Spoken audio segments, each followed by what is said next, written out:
இன்னைக்கு உலக நாடுகள் எல்லாம் போட்டி போட்டுக்கொண்டு வளர்ச்சிங்கிற மாயையில நம்மள ரொம்ப பின்னி பிணைஞ்சு ஒரு விஷயம் போயிட்டு இருக்கு. புதிய புதிய வளர்ச்சி திட்டங்கள்லாம் பார்த்தா ரொம்ப ஒரு பயமுறுத்துற ஒரு விஷயமா இருக்கு. இப்ப இருக்கிற புள்ளி விவரங்கள் எல்லாம் பார்த்தோம்னா அளவுக்கடங்காத கட்டுக்கடங்காத ஒரு மனித கலாச்சாரத்தினால் அதிகப்படியான நுகர்வு கலாச்சாரத்தினால் மிகப்பெரிய பேரழிவை நம்ம சந்திக்க தொடங்கி இருக்கோம். இனி வரும் நம் வாழ்நாள்லாம் ஒரு தொடர்ந்து 3 வருடங்களுக்கு ஒரு முறை 5 வருடங்களுக்கு முறை மிகப்பெரிய பேரிடர்களுக்கு மத்தியில் தான் நம்மளோட வாழ்க்கையை அமைய போகுதுன்னு நினைக்கும் போது ரொம்ப சங்கடமா இருக்கு. நம்மளோட முன்னோர்கள் வாழ்ந்த நிலைத்த நீடித்த சஸ்டைனபிள் லிவிங் எல்லாம் இப்போ இல்ல. அது எல்லாமே மாறிடுச்சு. எது சரி எது தவறு என்றே தெரியாத எல்லாவற்றையும் எடுத்துக்கொள்ளலாம், எல்லாவற்றையும் ஆண்டு கொள்ளலாம், எல்லாவற்றையும் நாம இது நமக்கானதுதான் இந்த பூமி, வேற மற்ற உயிர்களுக்கானது இல்ல. காற்றை மாசுபடுத்திக் கொள்ளலாம், நீரை மாசுபடுத்திக் கொள்ளலாம், எவ்வளவு வேணாலும் பயன்படுத்திக்கலாம் அப்படிங்கிற ஒரு சிக்கன போக்கு இல்ல. பஞ்சம் போக்கிட்டாங்க, பசியை போக்கிட்டாங்க. ஆனா இதுக்கு சைடு எஃபெக்டா வந்த இந்த சுற்றுச்சூழல் பிரச்சனையை போக்குறதுக்கு நம்ம கிட்ட எந்த டெக்னாலஜியும் கிடையாது.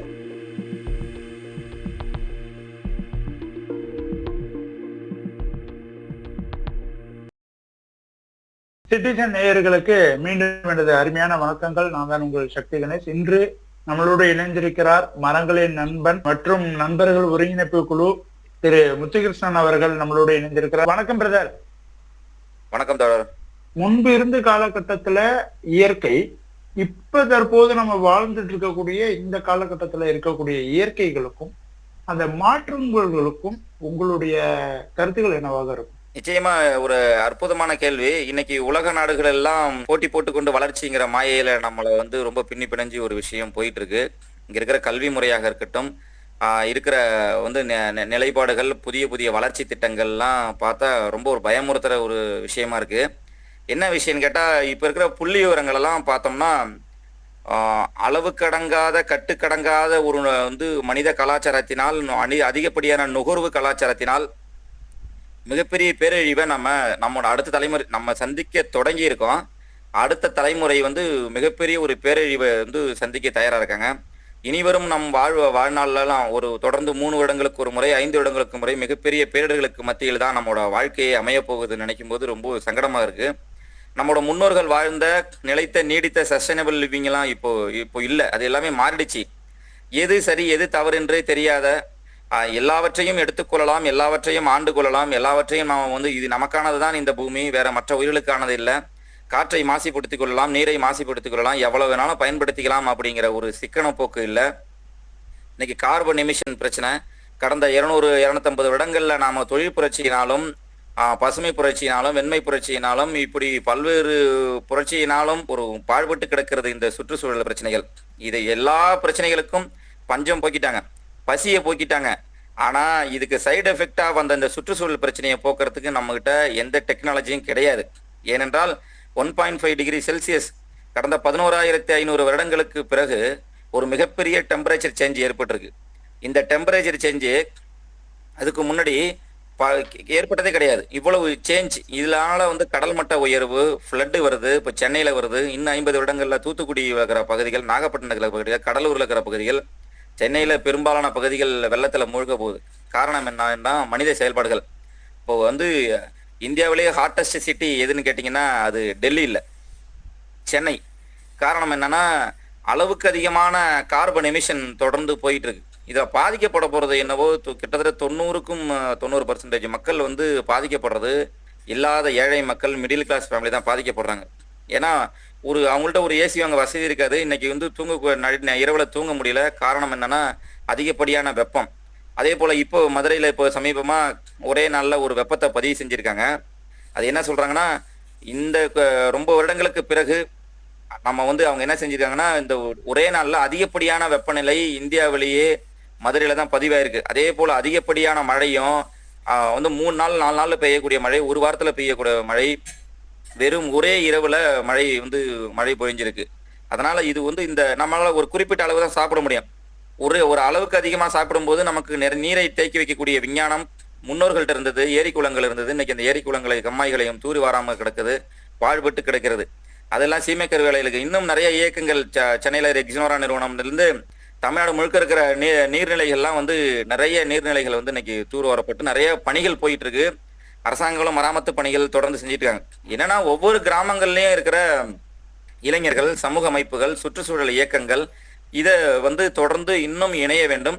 காலநிலை மாற்றத்துக்கு எதிரான இந்த பணியில ஒவ்வொரு தனி மனிதனையும் இதுல வந்து இணைய செய்ய வேண்டும், தொடர்ந்து இயங்க வேண்டும்.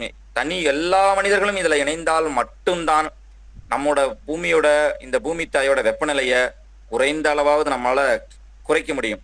என்னன்னா இந்த 200 வருஷத்துல நிறைய மேற்கு தொடர்ச்சி மலைகள் காணாமல் போய்விட்டது. நிறைய மேற்கு தொடர்ச்சி மலைகள் இருக்கிற மரங்கள்லாம் பிரிட்டிஷ் பீப்புளாலே, மனிதர்களாலே இன்னும் அழிக்கப்பட்டு சூறையாடப்பட்டு ரயில்வே ட்ராக்கு, வீடு, கட்டடம்னு நிறைய கட்டிட்டாங்க. அதே போல மாற்று பயிர், இந்த மாற்று பயிர்களையும் நமக்கு பண்ணும்போது அவங்க வந்து நிறைய மரங்களை அழிச்சு இந்த மாதிரி ஒரு ஒரு மோசமான ஒரு சூழலை உருவாக்கிட்டாங்க. நாம குடிக்கிற ஒவ்வொரு காஃபிலையும், ஒவ்வொரு தேநீர் குவையிலும் ஒரு மழைக்காடுகள்ல வந்து அழிக்கப்பட்டதோட கதகதப்பை நம்ம எப்போது உணரப்போகிறோம்னு நமக்கு தெரியல. இந்த சூழ்நிலைகள்லாம் பள்ளி மாணவர்களுக்கு கொண்டு சென்றும் அடுத்த தலைமுறையை ஆரோக்கியமாகவும் நிலைத்த நீடித்த ஒரு வளர்ச்சி எட்டுவதற்காகத்தான் நம்ம வந்து பள்ளி மாணவர்களை கொண்டு தொடர்ந்து இயங்கிக்கிட்டு இருக்கோம். இன்னும் சில புள்ளி விவரங்கள் எல்லாம் சொன்னா மக்களை கிளர்ச்சி ஆயிடுவார்கள், மக்களை பயத்தில் ஆழ்ந்துடுவார்கள். ஆட்சியாளர்களுக்கும் சரி, அரசாங்கங்களுக்கும் சரி, பொதுமக்களுக்கும் சரி, இன்னும் சரியான விழிப்புணர்வு வந்து நம்ம கிட்ட வந்து அடையல. அந்த புள்ளி விவரங்களை சொன்னா மக்களே ஒரு பெருந்திரளாக கூடக்கூடிய இன்னைக்கு அரிட்டாப்பட்டியில் நடக்கக்கூடிய பிரச்சனைகள்லாம் பார்த்தா தெரியும் உங்களுக்கு.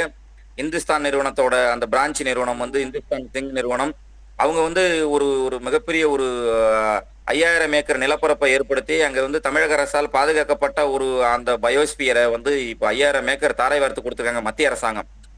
இது எவ்வளவு பெரிய ஒரு மோசமான சூழல். அங்க இருக்கிற 350க்கும் மேற்பட்ட பறவை இனங்கள் மற்றும் ஊர்வன இனங்கள், வல்லூர், கழுகுன்னு எவ்வளவோ இனங்கள் அழிய போகுது. அதுல இருந்து டங்ஷன் சொல்லக்கூடிய அந்த கன உலோகம், இந்த கன உலோகம் வந்து தேவைதான். இன்னைக்கு மனித வளர்ச்சியில பாப்புலேஷன் இன்க்ரீஸ் ஆயிடுச்சு. 800 கோடி பேர் இருக்கிற இடத்துல நமக்கு தேவைதான். ஆனா தேவை என்பது இயற்கை அழிக்காத வண்ணம், இயற்கையை பாதிக்காத வண்ணம் நம்ம அந்த தேவையை பயன்படுத்தி கொள்ள வேண்டும். இதெல்லாம் மீறி நம்ம என்ன அளவுக்கு அதிகமான பேராசையினாலும் நுகர்வு கலாச்சாரத்தினும் இருக்கிற வளங்களை எல்லாம் சுரண்டி விட்டால் அதுல வந்து நம்ம வேஸ்டேஜா வரக்கூடிய ஆர்சனிக்கு வந்து வந்து கன உலோகம் இது வந்து நம்மளோட தண்ணியிலையும், நீர்லையும், நிலத்தடி நீர் மட்டத்திலையும் அப்படியே கலக்கும் போது என்ன ஆகும்னா கொடைக்கானல் ஏற்பட்ட மாதிரி இப்படி பல்வேறு போர்ச்சுகல் நாட்டுல ஒரு பெரிய விபத்து ஏற்படுத்துது. அதுல இருந்து வர பை ப்ராடக்ட் ஒரு டங்ஷன் தயாரிக்கிறோம். அந்த டங்ஷன் நமக்கு உலகத்துக்கு மனித வளர்ச்சிக்கு தேவையா இருக்குது. ஆனா அது அளவுக்கு அதிகமா தயாரிக்கும் போது சீனாவில் ஏற்பட்ட ஒரு மிகப்பெரிய விபத்து, போர்ச்சுகல்ல ஏற்பட்ட ஒரு மிகப்பெரிய விபத்து, இன்னும் குழந்தைகளும் அங்க இருக்கிற வந்து நிறைய பாதிப்புகளை ஏற்படுத்துது. இதே போல இருக்கிற இன்னைக்கு உரம், செயற்கை உரம் பயன்படுத்துற ஒரு கலாச்சாரம், இந்த செயற்கை பயன்படுத்துறது கேரளாவோட காசர்கோடு பகுதியில் பயன்படுத்தப்பட்ட எண்டோசல்ஃபான், மெத்தில் ஐசோசைனேட், இப்படி நம்ம வந்து வந்து இயற்கையை பாதிக்காத வண்ணம் ஒரு ப்ரொடக்ஷன் நம்ம மேற்கொள்ளாத காரணத்தினாலும் அதுல இருந்து வர பை ப்ராடக்ட் வேற ஒரு வந்து ஒரு மிகப்பெரிய சூழலியல் தாக்கத்தை நம்மளை சுத்தி ஏற்படுத்தி அது இல்லாத ஏழை மக்களையும், அடித்தட்டு மக்களையும், மிடில் கிளாஸ் ஃபேமிலியும் ரொம்ப மிகப்பெரிய பாதிப்புக்கு உள்ளாகி ஒரு கேன்சரிங் ஏஜெண்டா ஆக்ட் பண்ணி இன்னைக்கு உடலில் நோயாளிகளாக சுத்தக்கூடிய ஒரு மோசமான ஒரு சூழ்நிலையை இந்த சமூகம் உருவாக்கி வச்சிருக்குன்னா இதுக்கு வந்து யார் காரணம்? தனி மனிதன் ஒவ்வொரு நாம் பொறுப்பேற்றுக் கொள்ள வேண்டாமா? இன்னைக்கு பயன்படுத்தக்கூடிய பிளாஸ்டிக்ல இருந்து, நம்ம வீடுகளில் ஏற்படுத்தக்கூடிய கழிவுகள் இருந்து நம்ம இவ்வளவு ஒரு பேரழிவுகளை நம்ம வந்து உருவாக்கிக்கிட்டு இருக்கோம். அப்ப இதையெல்லாம் சரி செய்ய வேண்டும் என்றால் இதுக்கு முன்னாடி 200 வருடத்துக்கு முன்னாடி இருந்த காற்று இன்னைக்கு இல்லை, நீர் இன்னைக்கு இல்லை, எல்லாம் மாசுபட்டு கிடைக்கிறது. அப்ப இதையெல்லாம் நாம் சரி செய்ய வேண்டும் என்றால் நாம் ஒவ்வொருவரும் இதில் இணைய வேண்டும். ஒவ்வொரு சிங்கிள் பர்சன், ஸ்கூல் போற பிள்ளையிலிருந்து ஆபீஸ் போறது வயசானவங்கல இருந்து ஒவ்வொருத்தரும் இந்த சுற்றுச்சூழல் பிரச்சனைகளை தெரிந்தும் அதுக்கான விழிப்புணர்வும் அதற்கும் மேலாக அதோட நம்ம களப்பணியை நம்ம எடுத்துக்கணும்.